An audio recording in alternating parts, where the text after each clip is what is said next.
All right, let's talk about something we all face. In the corporate world, getting your amazing ideas approved often boils down to one simple thing: how well you can write. So today, we're going to dive in and master the art of the formal request, making sure your best proposals get that all-important green light. So let me ask you this. Think about it for a second. Have you ever sent off an email or a document feeling pretty good about it, only to get back a ton of questions, or maybe delays, or even worse, someone taking the completely wrong action? Yeah, it's a super common problem. And you know what? It almost always comes down to how we write. And the consequences here are very real. When our writing isn't clear, it's not just about wasting a little bit of time. No, it can lead to some really costly mistakes, blown deadlines, and just this general cloud of confusion hanging over your team. So getting this right, being precise, it's not just a nice to have, it's absolutely critical. Okay, so how do we fix this whole mess? Well, the answer is actually pretty simple. It's all about precision. Let's really dig into how mastering this one skill can completely wipe out that confusion and start getting you the results you actually want. So, when we say effective writing skills, what are we really talking about? Well, it's pretty straightforward. It's your ability to lay out your thoughts and goals so clearly that there is absolutely zero room for someone to get it wrong. It's all about using the right, most precise words, whether you're laying out a huge new strategy or just trying to get everyone on the same page for a project. Okay, so let's break this down into 3 pillars. Now, this isn't just some random list. Think of it as a system for making your reader's job a whole lot easier. Basically, when you write clearly, their brain doesn't have to work so hard to figure out what you mean. So, number 1, you use precise words. Number 2, you define super clear objectives. And finally, when you combine those, you stop the confusion and mistakes before they can even start. It's that simple. Put these 3 things together and you basically slam the door on any potential confusion. All right, theory's great, but let's get practical. How do those pillars actually support the words you're going to use? Let's say you're asking for approval for something big, like a major corporate event. You can't just be casual about it. You need a really formal, really polite structure. So here are the key phrases you need in your toolkit.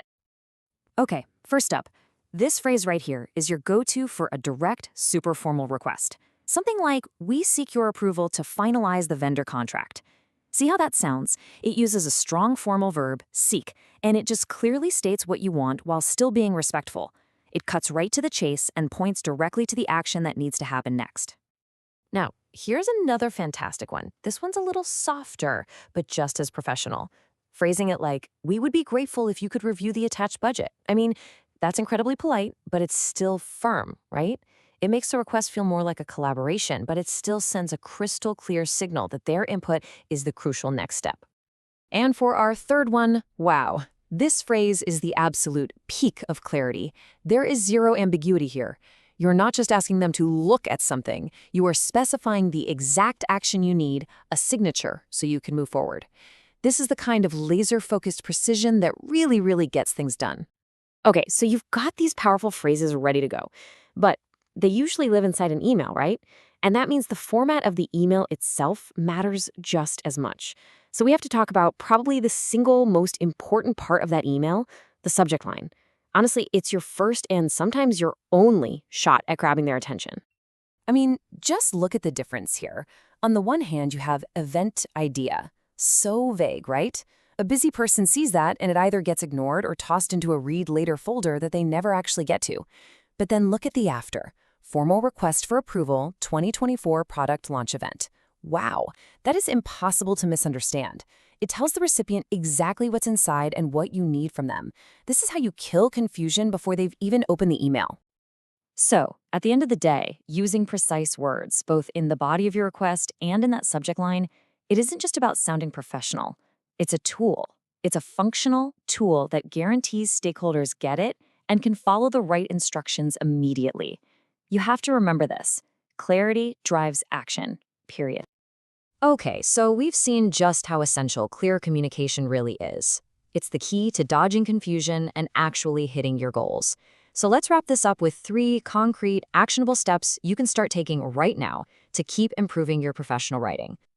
So here's your practice plan. First, focus on practicing precise language. Before you hit send, always ask yourself, is there any way this could be misunderstood? Is this the absolute clearest way I can say this? Second, think about intonation or the tone of your writing. Even in an email, your word choice creates a mood. Using phrases like, we would be grateful if, creates this polite, respectful vibe that feels collaborative, not like you're just making a demand.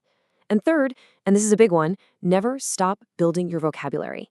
The more work-related words you have at your disposal, the more precise and effective you're going to be. Look, when you put these skills into practice, you're not just becoming a better writer. That's just part of it. You're actually becoming more persuasive, more effective, more powerful in your role.